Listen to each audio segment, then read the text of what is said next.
The story of Robert de Villa. You know who that is? No, you don't, because I do. 3 months ago, I gave khutbah in Fort Worth. I haven't been to that masjid in 4 or 5 years, and they invited me for some reason, and I went. And I gave khutbah there. My khutbah was about dua. An Egyptian fellow comes up to me, a young man came up to me afterwards, he goes, Allah fulfilled my dua today. And I said, what's your dua? He said, my dua was that Nu'man Ali Khan should meet Robert de Villa. I was like, are you Robert de Villa? He goes, nope, I am not Robert de Villa. Robert de Villa is my friend. But I think Allah is fulfilling my dua. I was like, fire away, I want to know. Robert de Villa is a young man who lives in a town 40 minutes past Fort Worth. He was a farmer, young guy. And he was hit with some sort of genetic disorder that kicked in later on in his life, and he became paralyzed from the neck down. And he lives in a nursing home. Most people in that nursing home are 90 years, 100 years. They're really, really old people. And then there's, his room where he's paralyzed neck down. He's the only 30-something-year-old that is in the nursing home, okay? And he's been in that nursing home for the last 10 years. His family got a computer for him that's voice activated, so he can give voice commands, put a headphone on and Google stuff and search stuff so he can surf the web and find information. In his room, and by the way, staunch Christian family, the minister comes and prays for him every week and things like that. And his best friend was in the bed next to him. One of his best friends. He became best friends because he met him at the nursing home. This person was also paralyzed and he needed a new liver. Okay? A liver transplant. He was waiting for a liver transplant. And they used to talk about, God and things like that all the time. They were good friends. Finally, his best friend got a call that there's a donor available for the liver. So he's so excited. He goes, Robert, I'm going to miss you, but I'm going. I've got a donor. So they take his friend and they go into the operation, and his friend died at the operating table. Now his friend, who's also a Christian, the deceased friend, his sister, took one of the amulets of his friend, a crucifix, and she gave it as a gift to Robert. This is a reminder of your old buddy. So he hung it on the side of his hospital bed. Robert de Villa lives a pretty decent life in there. The nurses take care of him. He's a happy guy. And one day he goes to sleep and he sees a man in his dream. That man says his name is Muhammad. And he says, pointing at the crucifix, God did not send messengers so they would worship the messengers. God sent messengers so you could worship God. And Jesus was just a man. He walked in the markets and he ate food. He walked in the markets and he ate food, and the dream stopped. He only knows that Jesus was just a man. He knows there's a man named Muhammad that said that to him. He said that messengers came so people could worship God and not the messengers. This is all he knows. So he starts Googling Muhammad. He finds Islam. He takes Shahada. When he takes Shahada, he wants to learn about the Quran. So he goes on these chat sessions and finds somebody needs to teach me Quran. He finds a brother in Egypt that he gets together with on Skype to try to learn Arabic. Learned the Arabic alphabet. Once he learned the Arabic alphabet, he learned to recite the Quran. He memorized 10 surahs from his hospital bed. Then he said, I'm beginning to memorize the Quran, and I'm beginning to learn about this prophet, but I need to understand the Quran. So he starts Googling how to understand the Quran. And for some reason, he ends up on my videos. And he starts watching my stuff. And he watched almost everything. And then here's the kicker. In the nursing home, there was an Egyptian fellow that used to come in and do some repair work. The Egyptian fellow has his own awesome story. The guy had basically lost faith. He wasn't religious. The nearest masjid to him was 50 miles away. So he didn't really go to Jummah much anymore. But he felt a spiritual void, so he started going to the church just to feel closer to Allah. Raised Muslim. He goes to the church just to feel closer to Allah.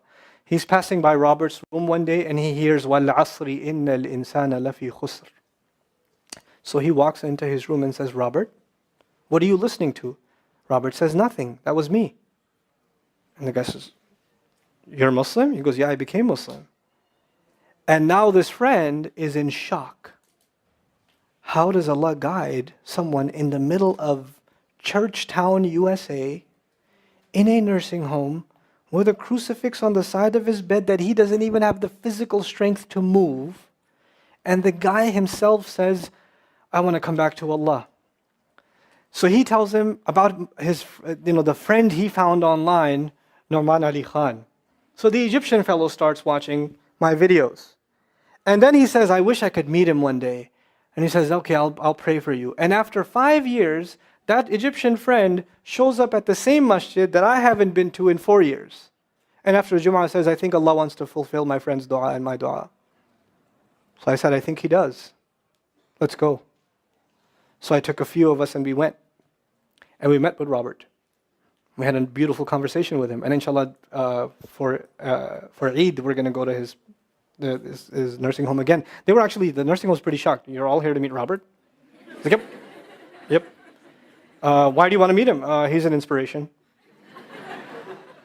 I'm like, okay, let me check if we can. And they had to call the hospice administrator and all this stuff, and then eventually let us in. And Robert's in shock. And then I meet with Robert, we're talking, and I was like, hey, Robert, so I heard you memorize some surahs. He says, yeah. Can you recite one for me? So he recited Surah Al-Asr. Not one of us was not crying. We're just in tears. When somebody turns to Allah, don't worry about the means. Guidance will come. Balance will come. I want to tell you some more about Robert because young guys are here. Young guys that play basketball. Young guys that are healthy. Young guys that have ambition. I told you what's his paralysis, from where to where? Neck down. He has a special wheelchair that has to hold pretty much every part of his body in place. He can't just sit in a wheelchair. It holds his neck and it holds every other part of his body in place because he has no control over his limbs. And he has to have a special van where the wheelchair locks in so that if it goes through a bump or whatever, he doesn't, receive the shock. So he made a request. He wants to go to the Friday prayer. They didn't have the special van, so they put him in a regular van. And so he went to the regular van and a few bumps and his spine got even more hurt. He went to Jumu'ah. He came back in excruciating pain. And they said, I'm sorry, Robert, you're no longer able to sit in your wheelchair. You're going to have to stay in your bed for the next 6 months at least. If you see recovery, then you can get back up again. I met him in that span. He'd already been in that bed for 3 months already. And the reason he was in that bed is he went to the Jummah prayer. And he told me about the Jummah prayer. He said, I've never felt more peace in my life than I was in that masjid. And you know what I'm going to do, Brother Norman? When I can sit in my chair again, I'm going to go to Jummah. I'm going to go to the masjid because I've never felt like that before. There's someone who has nothing but control over his mouth and his eyes. And he says, I only find peace in the masjid. And here we are. These masajid, I don't care what ideology, what school of thought, what they're talking about in the masjid, what fitna is there. I don't care. It's still Allah's house. Just go to pray. Don't go there to talk to people. Go there to talk to Allah. Just go to talk to Allah. You're just going for you and Allah. That's it. That's it. Other things will come, but you're not going for them. You're just going there to find peace. You'll become different people. If Allah can guide Robert Davila, Allah guide everybody. And then he said, sometimes I wonder why Allah put me in this position. And then I say to myself, what am I kidding? Allah has given me so much.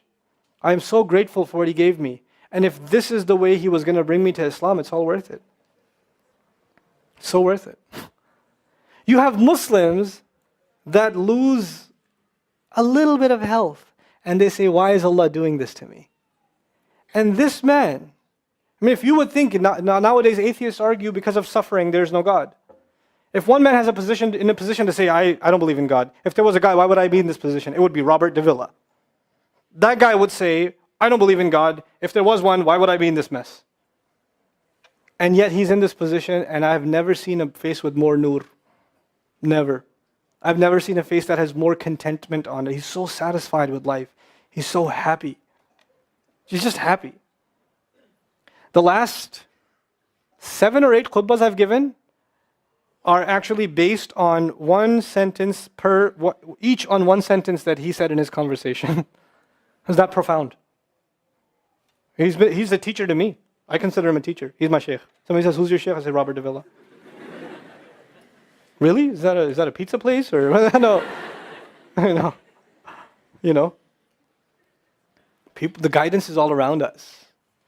You don't have to get worried about what's not there. There's plenty there. You know what Allah did for the people of the cave? You know He even guided them in where to sleep. You know He even guided them on where to turn. As the sun was coming, they'd turn away from it. As the sun came from the other side, they'd turn the other way. Allah will guide you in your sleep when you make dua to Him. He'll even guide you in your sleep. Every toss and turn will be guided by Allah. Can you imagine? We shouldn't be skeptical in Allah's guidance. We shouldn't worry about how am I going to find balance. No, that's Allah's job to guide you. Your job is to talk to Him. Your job is to get sincere. That is the message I have for you. That is how we're going to find balance. Honestly. And if once you do that, once you become sincere to Allah, Allah will open doors. Allah will give you friends. Allah will give you teachers. Allah will give you access to resources, all of which are going to bring you closer and closer and closer to Him and to the truth and make life better for the people around you. This is really the gist of what I wanted to share with you. I don't want to speak longer. I've spoken too long already. I love coming back to New York.